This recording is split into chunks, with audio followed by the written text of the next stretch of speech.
Bom, pessoal, antes de mais nada, eu quero agradecer a organização do evento. Muito obrigada pela oportunidade de falar. E olha só, temos mais de 750 pessoas a essa hora. Então, muito bom. Muito Parabéns a bom, né? todos pela organização e quem está aqui até esse horário, né? Eu espero que tenha valido a pena ficar para assistir a minha. A gente vai falar sobre um tema super atual, que é bronquiolite viral aguda. Vou dar uma resumida, né? Porque é um tema muito extenso que daria para a gente passar horas aqui conversando, mas vou tentar resumir o que a gente tem de mais atual, o que a gente tem de ciência relacionada à bronquiolite viral aguda, tá certo? Aqui tem já as minhas redes sociais e vamos que vamos. Bom, antes da gente falar sobre a atuação da fisioterapia, sobre a abordagem da bronquiolite de fato, eu acho que é importante a gente relembrar um pouquinho alguns conceitos que são básicos, mas que são fundamentais para a nossa conversa de hoje, tá? Então, sempre é importante lembrar que a bronquiolite é a principal causa de infecção e hospitalização em lactentes. Ela acomete as crianças, então, até os 2 anos de idade. Mas claro que quanto mais nova essa criança, maior a gravidade que ela tende a ter quando a bronquiolite está presente, tá? E olha só, esse número é bem expressante, né? Que 17 a cada 1.000 crianças até 6 meses de idade são internadas todos os anos por conta da bronquiolite viral aguda. O principal agente causador, obviamente, o próprio nome diz, né, que é uma patologia viral, e o principal vírus, então, que causa essa bronquiolite é o vírus sincicial respiratório, VSR, que é responsável por cerca de 75 a 85% dos casos. Ah, meu paciente fez o teste veio VSR negativo, então ele não tem bronquiolite. Não, aqui, olha, 75 a 85% dos casos. É bem verdade que a grande maioria é causada por ele. Mas outros vírus podem causar bronquiolite. Então, um VSR negativo não exclui o diagnóstico, já que o diagnóstico é clínico, tá? Nós temos vários outros vírus que podem, adenovírus, influenza, o próprio Covid, né, que podem causar a bronquiolite, tá? E claro, existem alguns fatores de risco associados à bronquiolite viral aguda. Quanto menor a idade, maior tende a ser a gravidade, como eu já falei, geralmente até os 3 a 6 meses de idade é quando tem maior gravidade da bronquiolite. Bebês que nasceram prematuros, que têm alguma patologia de base, uma patologia neurológica, por exemplo, ou um bebê que tem uma displasia broncopulmonar, uma cardiopatia congênita, enfim, quando tem alguma doença de base, isso também é fator de risco para a bronquiolite, né?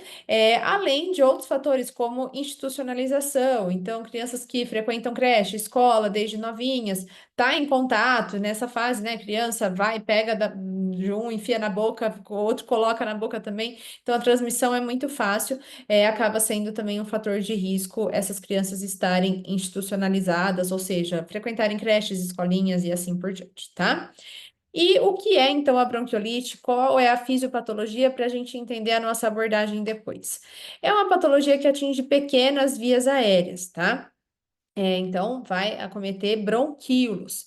E é importante a gente relembrar um pouquinho das características anatomofisiológicas de neonatos e crianças pequenas, e aqui pensando, né, nos neonatos e nos lactentes que vão ser acometidos pela bronquiolite, que a anatomia e fisiologia é totalmente diferente. Aquela velha frase que a criança não é um adulto em miniatura. Então, temos que pensar sempre nisso e lembrar que o tamanho dessa via aérea é muito menor. Nesse caso, pode até ser uma semi-miniatura, né, ali, mas isso vai ter impacto na mecânica respiratória, né? A gente sabe que o principal fator que determina a resistência da via aérea é o raio dessa via aérea. Então, se é uma via aérea de menor tamanho, ela vai ter maior resistência por conta da característica estrutural dessa faixa etária, e tá tudo bem. Eu sempre enfatizo que característica anatômica fisiológica é normal, não é toda criança que tem um desconforto respiratório, óbvio que não. Agora, diante de uma patologia, essa característica vai estar, como posso dizer, potencializada, né? Então, a gente vai ter maiores repercussões de algumas doenças por conta dessas características anatomofisiológicas que uma criança maior ou um adulto não teria, por exemplo. E pensando na bronquiolite, né? No caso, ai, gente, perdão, caiu um negócio aqui no meu pé, eu jurava que tinha um bicho aqui dentro do meu quarto, que vocês estão ouvindo, né? Desculpa, gente. Enfim, desculpa, Dani. Enfim, como eu estava dizendo, no caso da bronquiolite, como a gente tem essas pequenas vias aéreas, se eu tenho ali uma obstrução sendo causada por esse processo inflamatório, essa resistência vai estar muito aumentada. Já está aumentada na criança por questões fisiológicas, e está tudo bem, a criança não vai ter desconforto respiratório por conta disso. Mas diante de uma obstrução por conta desse processo inflamatório, a gente vai ter uma maior resistência, e isso, claro, vai ter impacto em trabalho respiratório, isso vai ter impacto para essa criança que vai desencadear um desconforto respiratório, enfim, em todas as repercussões que a gente já sabe. Tá? Então, essa obstrução vai causar aumento de resistência e desconforto, mas é importante a gente pensar também na causa dessa obstrução. Essa obstrução tem envolvimento, né, de edema da parede da via aérea por conta do processo inflamatório, tem necrose ali de células, vai gerar um edema bastante importante e também é causada por hipersecretividade. Então, na bronquiolite viral aguda, essa obstrução, esse aumento de resistência é causado tanto por edema de vias aéreas como por hipersecretividade. E aí a gente já começa a raciocinar um pouquinho sobre o papel da fisioterapia. A gente vai trabalhar com essas crianças como? Tentando, claro, diminuir esse desconforto respiratório, diminuir essa resistência de vias aéreas, mas como que a gente consegue fazer isso por meio das nossas técnicas? Pensando aqui, olha, na questão da hipersecretividade. Edema, eu vou conseguir melhorar a condição do paciente? Até vou com suporte ventilatório, e a gente vai conversar um pouco sobre isso mais para o final da nossa discussão de hoje, mas não é nada específico da fisioterapia. Fazer uma oxigenoterapia, fazer uma ventilação não invasiva, uma ventilação mecânica, qualquer profissional da saúde pode. Então, quando a gente pensa no papel da fisioterapia de fato, a gente está pensando nas técnicas de fisioterapia, daí a gente vai trabalhar muito com essa questão da hipersecretividade brônquica, tá? Então, tenham sempre isso em mente para a gente entender por que que a gente não vai fazer milagre nos pacientes com bronquiolite. Uma outra coisa muito importante da gente pensar é que é um vírus. E como todo vírus, ele tem o tempo do ciclo. A gente precisa entender que de 7 a 10 dias esse paciente vai ter sintoma. Qual que é um dos nossos principais objetivos nesses pacientes com bronquiolite? Tentar diminuir a gravidade desses pacientes, ou pelo menos conter a gravidade. É um paciente que está sendo acompanhado ambulatorialmente, que ele não interne.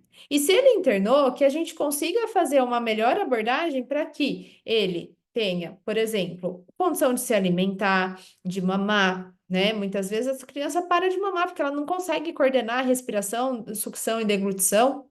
É um esforço muito grande para ela, mamar no peito, principalmente, né? Essas crianças que estão em aleitamento materno, isso gera um esforço e piora esse desconforto respiratório. Então, a criança, ela acaba diminuindo o aleitamento, desidrata muitas vezes, né? E a gente tem uma série de repercussões, um score de gravidade muito importante, um desconforto muito grande, o sono fica todo alterado.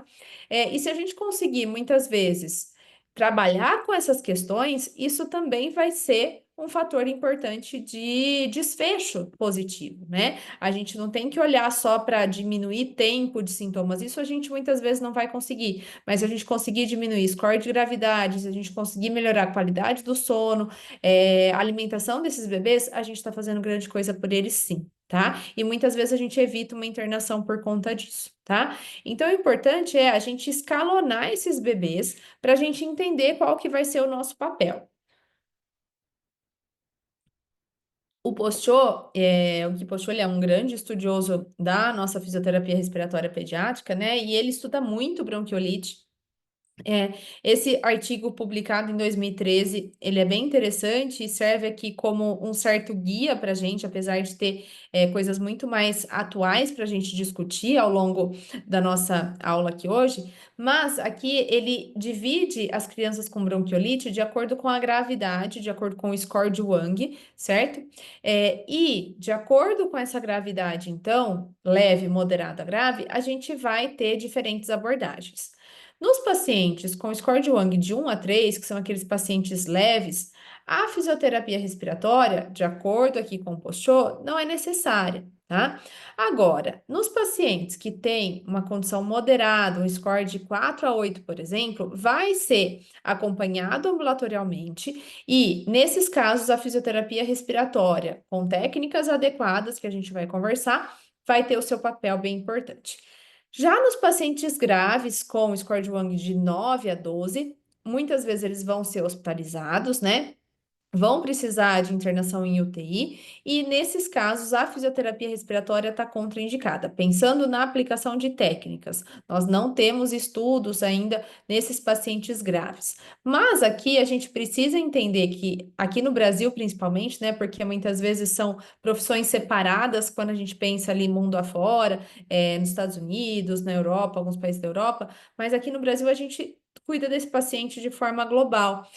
Então, pensando na nossa atuação ampla como fisioterapeutas dentro de uma UTI aqui, a nossa abordagem não vai parar ali na aplicação de técnicas, muito pelo contrário. A gente faz todo o suporte ventilatório, né? E aí então entra a questão da VNI, oxigenoterapia, ventilação mecânica, para que a gente possa dar um suporte adequado para esses pacientes, participar como equipe desse suporte ventilatório, tá? Então, aqui, pensando em técnicas, seriam contraindicadas, não a atuação da fisioterapia de fato, como a gente bem conhece. Bom, então, o importante que vocês estão vendo aqui é escalonar esses pacientes, tá? Isso eu acho que é a chave para os estudos futuros, e a gente já tem tido isso nos últimos estudos que estão sendo realizados, mas nos estudos futuros a gente vai sempre pensar nesse escalonamento. Então, esse paciente, de acordo com a gravidade, qual que é a abordagem que a gente vai ter? E para isso a gente precisa aplicar escalas validadas, né? Como, por exemplo, aqui a gente tem duas revisões sistemáticas que revisaram as escalas que são utilizadas para avaliar o desconforto em pacientes com bronquiolite. E veja só, nessa revisão foram avaliados 32 instrumentos, nessa daqui 31 instrumentos. Então, existem diversos trabalhos publicados, diversas escalas publicadas. As mais utilizadas em ambas as revisões, né, foi o Tau Score e o Score de Wang, mas a gente usa muito aqui no Brasil também o Score de Wood Downs modificado por Ferris, tá? Então, o que é importante é usar uma escala para que a gente possa padronizar a nossa avaliação e que a gente possa quantificar e todo mundo falar a mesma língua. Apesar de a avaliação ser, de certa forma, subjetiva, a gente tornando ela o mais objetiva possível, quantificando a gravidade desses sintomas, né, desses sinais que o paciente apresenta, a gente consegue todo mundo falar a mesma língua e tentar minimizar esses erros, tá? E aí, então, de acordo com isso, traçar os nossos protocolos, o nosso atendimento.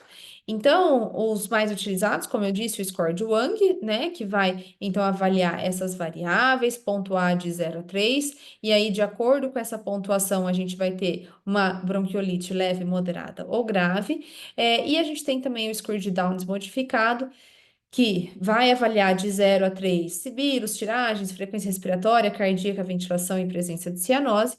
E aqui, então, de 1 a 3 vai ser considerado leve, de 4 a 7 moderado e de 8 a 14 uma bronquiolite grave, tá?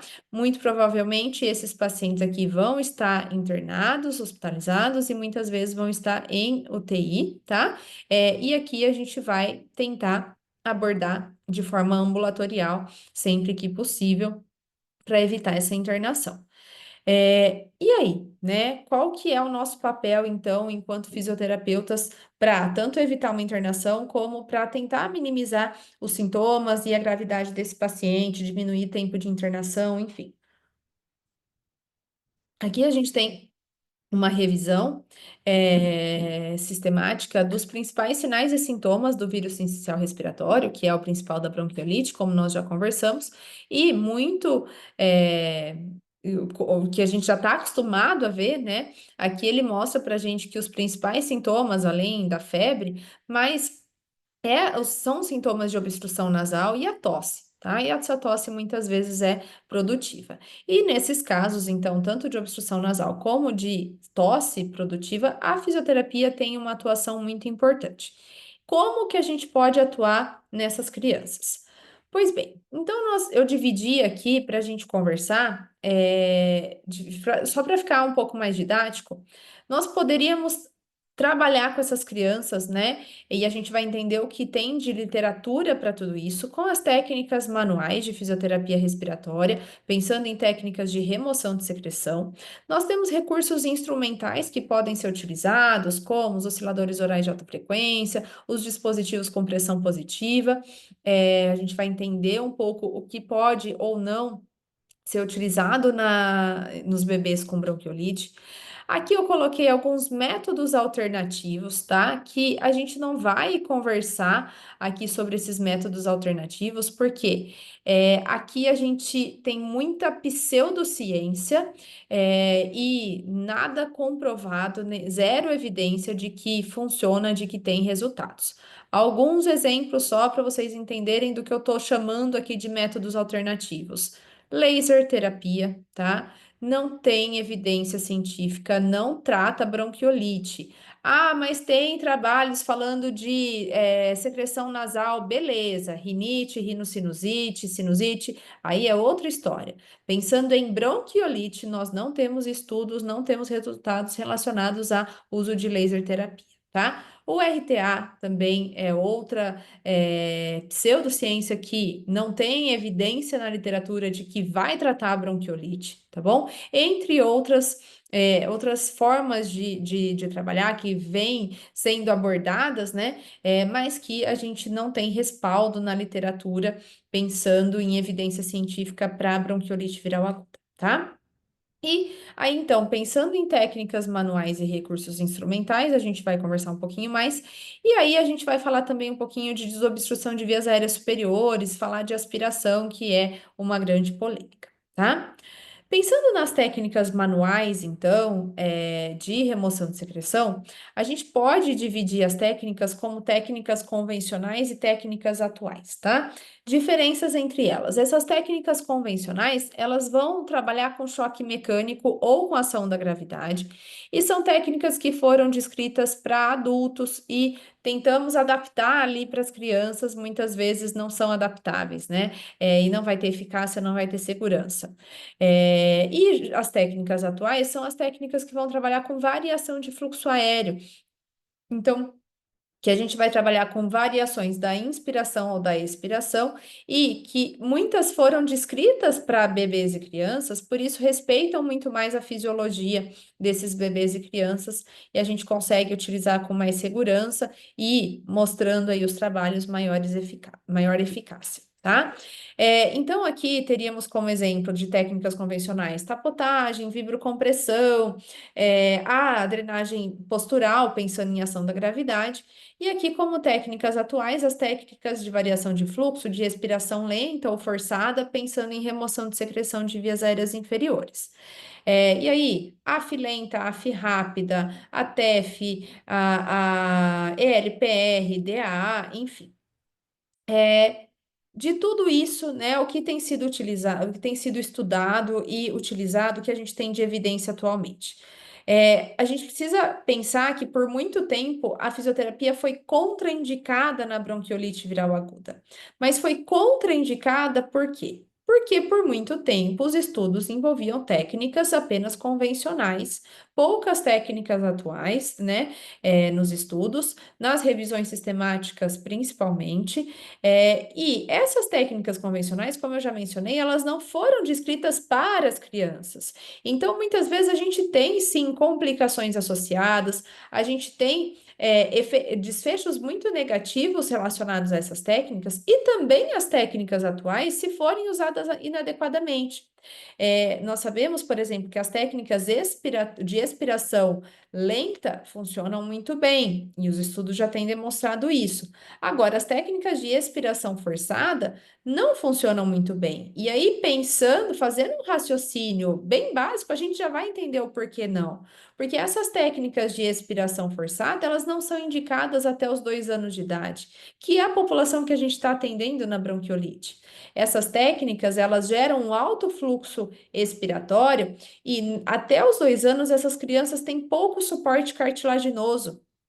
Consequentemente, quando eu faço um fluxo respiratório forçado, rápido, a gente tem uma grande chance de compressão dinâmica de vias aéreas. E aí é claro que essa criança vai ficar mais desconfortável, vai descompensar, vai ter uma piora ali do quadro, né, do desconforto respiratório, ao invés de melhorar. Então, os estudos foram demonstrando isso e essas técnicas a gente já não utiliza. Tá? Então, o que a gente tem de maior evidência são as técnicas expiratórias lentas, e essa revisão sistemática que foi atualizada em 2023 é uma grande referência para a gente, porque desde 2005 eles analisam os trabalhos que são publicados, né, relacionados à atuação da fisioterapia na bronquiolite viral aguda. Lá, inicialmente, em 2005, os estudos que foram incluídos só incluíam as técnicas convencionais, então eram 3 estudos, olha, com vibração, percussão, drenagem postural.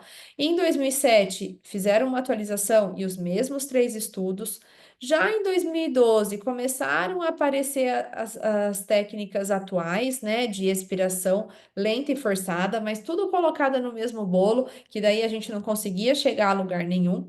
E em 2016, essa atualização já foi um pouco mais favorável para a fisioterapia, porque aqui, olha, a gente parou de ter esses estudos com técnicas convencionais, são os mesmos 5 que já tinham sido incluídos em 2012, e os mesmos 5 foram incluídos em 2023, a gente não teve mais estudos como esses incluídos, tá? O que é algo muito positivo. Aqui em 2016, a gente tinha 7 trabalhos incluídos com técnicas expiratórias, sendo 4 técnicas expiratórias lentas e 3 forçadas, que também começaram a ver que não funcionava.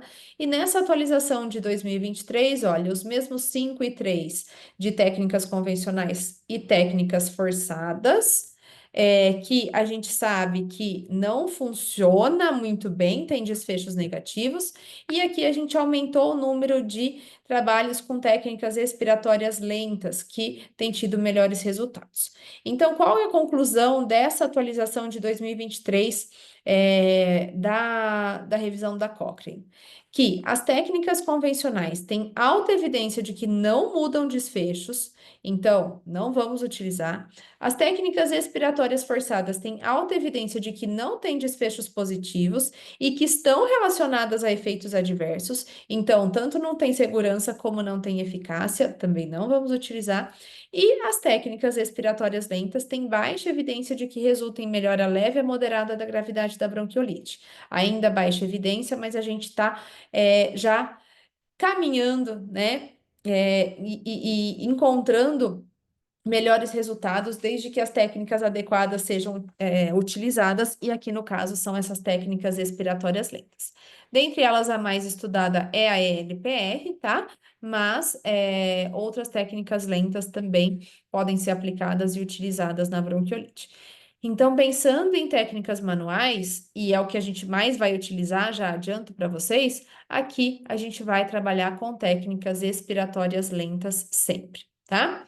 Agora, pensando um pouquinho em recursos instrumentais.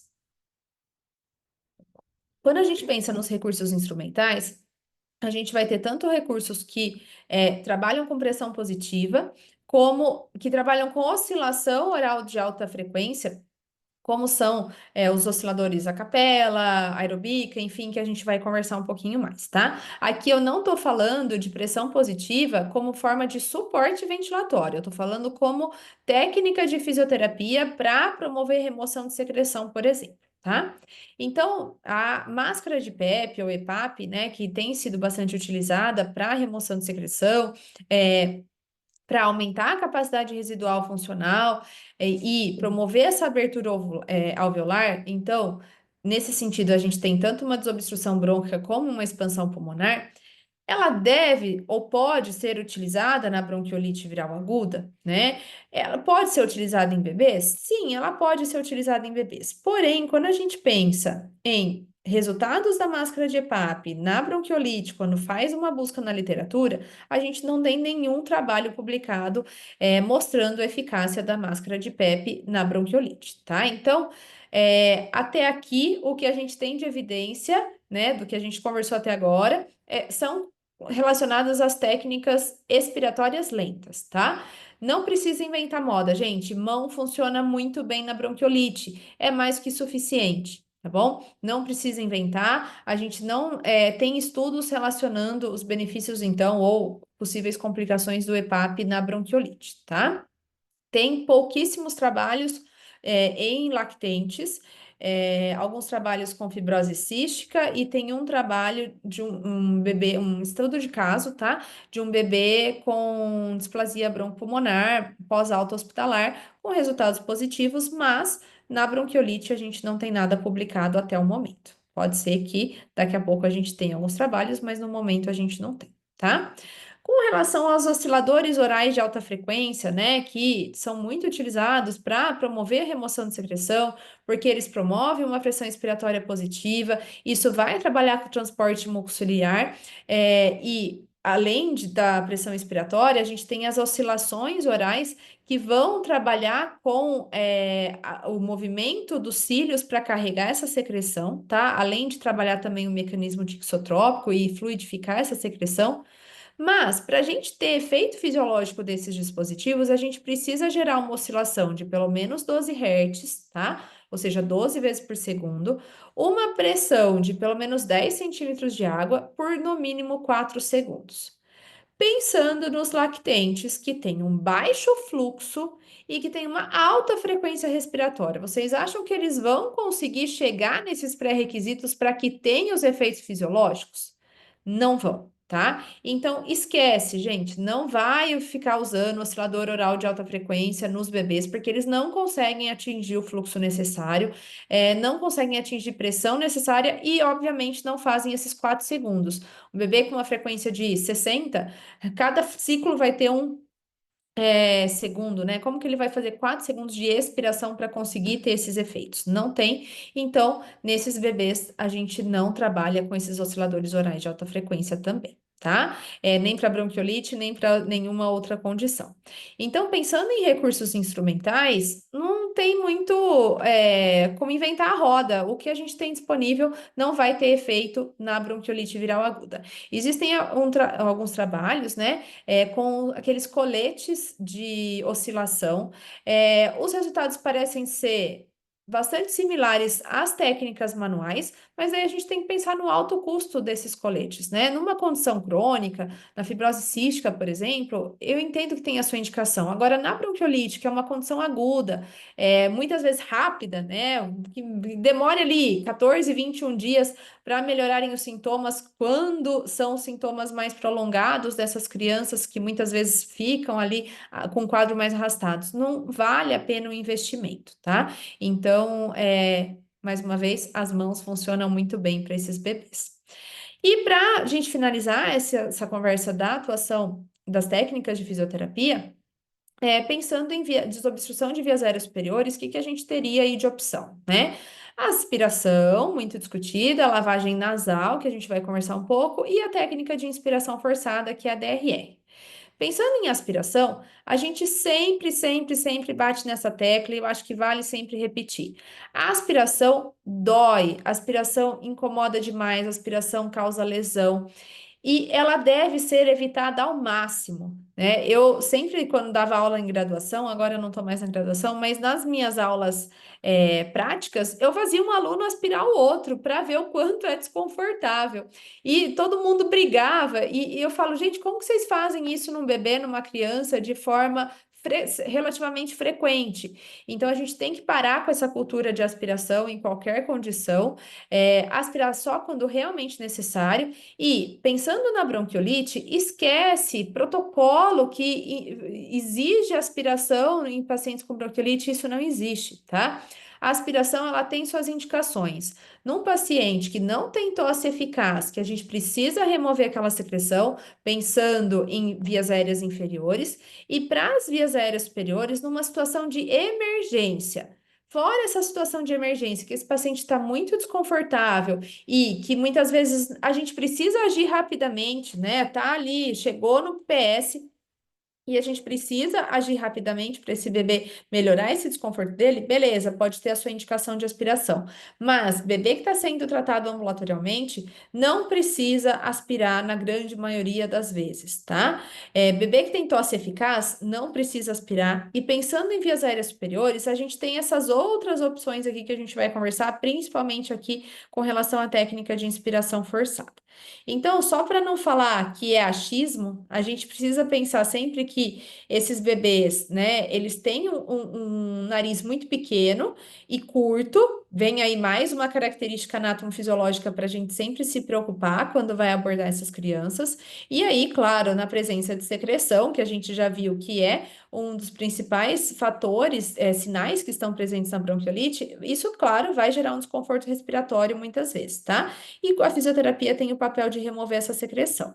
Mas não precisa ser por meio da aspiração, porque olha só, nesse estudo aqui, por exemplo, né, publicado na JAMA Pediatrics, em 2013, quando eles avaliaram, então, os pacientes admitidos com bronquiolite, o uso da aspiração nas primeiras 24 horas, depois da admissão, e em períodos, né, de horário maior que 4 horas, entre as aspirações que eram realizadas, estava associada a maior tempo de internação nesses bebês, tá? Então, não faz sentido a gente fazer uma técnica que causa dor, causa lesão e muitas vezes vai ser um estímulo para produzir mais secreção. Como eu disse, numa situação de emergência é outra coisa, mas de um modo geral, a aspiração está relacionada a muitas complicações, a um desconforto muito grande, que muitas vezes esse bebê vai piorar o seu desconforto, vai piorar a sua condição. Existem complicações importantes associadas, né? Aqui um exemplo de mediastinite iatrogênica associada à aspiração faríngea, tá? Um relato de caso, mas é sempre importante a gente enfatizar que existem complicações sim associadas à aspiração. E mesmo aquela aspiração que a gente chama de não invasiva, que seria uma aspiração nasal sem introduzir a sonda, ou comparada com a nasofaríngea, e nesse estudo eles compararam, né? A nasal, que seria minimamente invasiva, eles usaram esse dispositivo, a gente muitas vezes usa a seringa, né? Comparado com a nasofaríngea, que seria introduzindo a sonda, ou que muitas vezes é chamada de aspiração profunda, ou os pacientes que foram submetidas a ambas, nós não tivemos diferenças nos desfechos relacionados ao score respiratório, né, de gravidade dos sintomas em nenhuma das situações, tá? Então, mais uma vez aí mostrando que não tem por que aspirar. Ah, mas e a lavagem nasal, então? Lembrando que lavagem nasal é diferente de DRR, muitas vezes é confundido. Na DRR, a gente pode fazer instilação de soro fisiológico, mas em pequena quantidade. Quando a gente fala em lavagem nasal, essa é instilação de grande quantidade de soro, né, em alto volume e com uma certa pressão. E aí, a gente tem que pensar que é diferente eu fazer isso numa criança maior, e aí é mecânico. Então, eu vou empurrar ali a secreção com o soro, com o volume que eu estou fazendo. E é óbvio que isso vai melhorar sintomas, né? Mas nas crianças pequenas, a gente tem as características. Pessoal, acho que está arriscando aí a tela, tá? É, então, nas crianças pequenas, a gente tem as características anatomofisiológicas que a gente tem que respeitar. Muitas vezes essa criança não tem nem controle de cervical ainda e está fazendo essa grande quantidade de soro que pode levar, sim, a uma broncoaspiração e tem relatos já de parada cardiorrespiratória relacionadas à lavagem nasal. A gente tem também tuba auditiva muito horizontalizada, então a chance de ter otite de repetição é muito grande, entre outras complicações, tá? O que seria o ideal, então, pensando em lavagem nasal? A gente ainda não tem grandes estudos com relação a isso, tá? tem essa revisão de literatura, não é uma revisão sistemática, é uma revisão integrativa, mas essa revisão, então, de 2021, ela faz aqui algumas recomendações, né, de acordo aqui com o grau de recomendação, de como fazer a lavagem nasal nas crianças. É, aqui, nível de evidência A, que deve ser feito em grande volume, mas aí a gente tem questionado o que é grande volume. Isso não é ainda consenso na literatura. Alguns trabalhos mencionam até 2 anos de idade usar de 2 a 5 ml, tá? Então, esse alto volume é pouco volume, porque muitas vezes usam aquelas garrafinhas ou seringa de 20 ml, é muita coisa para esses bebês. Geralmente, 2 a 5 ml nas duas narinas, tá? É mais do que suficiente. E é também recomendação grau A, né? Nível de recomendação A, que seja feito com baixa pressão. Então, é importante, eu prefiro muitas vezes com a seringa, né? Se os pais insistem, recomendar que seja feito com a seringa com baixa pressão e com esse volume controlado de 2 a 5 ml, para que evite as complicações relacionadas à lavagem nasal, tá? Agora, na minha sessão de fisioterapia, eu vou fazer lavagem nasal? Não, na sessão de fisioterapia você pode até orientar os pais a fazer em casa, porque é o recurso que eles vão ter. Gente, estão riscando toda a minha tela. Quem tiver aí, Pessoal, por ai, favor, cuidado aí com a tela. só para não atrapalhar quem está assistindo. Bom, então, a gente não vai, durante a sessão de fisioterapia, muitas vezes fazer a lavagem nasal. A gente pode orientar os pais a fazerem dessa forma segura, com baixo volume, baixa pressão, desculpa, com alto volume, mas baixa pressão. Mas na nossa sessão de fisioterapia, a gente vai usar técnicas de fisioterapia que já tem segurança e eficácia descrita na literatura, como é o caso da DRR, tá? Então, nesse trabalho aqui, por exemplo, a DRR foi comparada à aspiração em crianças com bronquiolite e foi observado, então, menos complicações e menos sinais de esforço respiratório nas crianças que foram submetidas à DRR em comparação com as crianças que foram aspiradas, tá certo? Então, DRR é uma técnica que a gente utiliza bastante. E só para a gente finalizar rapidamente, pessoal, aqui falamos até agora da fisioterapia, de fato, das técnicas específicas de fisioterapia, que eu acho que é o nosso papel principal, mas pensando naquelas crianças hospitalizadas de maior gravidade que vão precisar de um suporte, é importante a gente entender como escalonar esse suporte, né? Então, passando ali de uma respiração espontânea, a oxigenoterapia de baixo fluxo seria a forma mais simples da gente oferecer suporte, mas a gente tem que pensar sempre nas indicações da oxigenoterapia de baixo fluxo, assim como das outras formas de suporte. Oxigenoterapia de baixo fluxo, ela vai oferecer um oxigênio acima do que é do ar ambiente, então vai aumentar a diferença alveolar arterial de oxigênio. Ponto, tá? Então, vai tratar a hipoxemia e não o desconforto respiratório que esse paciente apresenta. A cânula nasal de alto fluxo tem sido muito estudada na bronquiolite, e aqui a gente não vai discutir o âmbito ambulatorial, né, que ela tem sido às vezes utilizada, mas a gente não tem ainda estudos relacionados a isso. Mas pensando então numa criança que tem desconforto com bronquiolite viral aguda, a cânula nasal de alto fluxo ela vai ter alguns benefícios adicionais, porque além de poder ou não oferecer oxigênio suplementar, ela vai trabalhar com esse alto fluxo que gera uma certa pressão alveolar, então isso vai ter os benefícios desse aumento de capacidade residual funcional.